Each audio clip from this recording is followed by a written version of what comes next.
So I was going through some trails and I went through some water that I did not think that was that deep. Apparently it was a little bit deeper than I thought.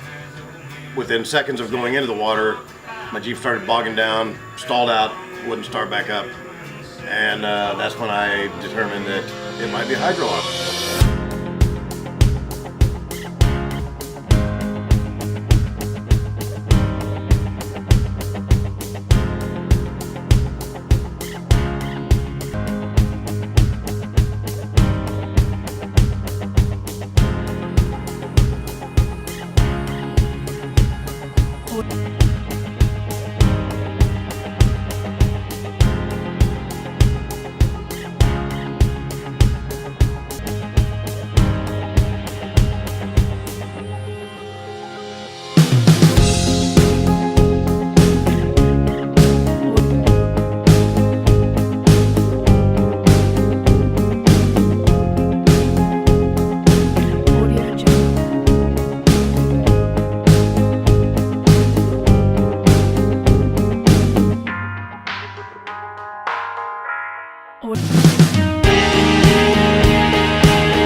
Oh, there it goes.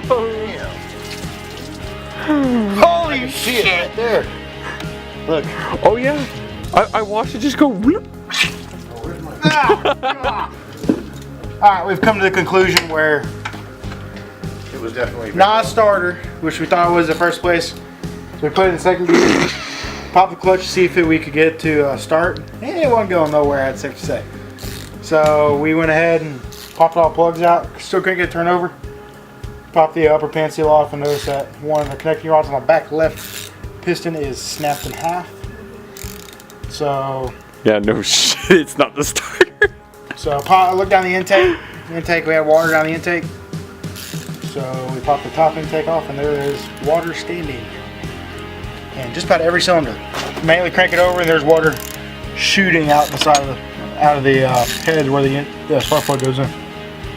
So pull the motor, tear it apart, pull the heads off and see how bad the damage is.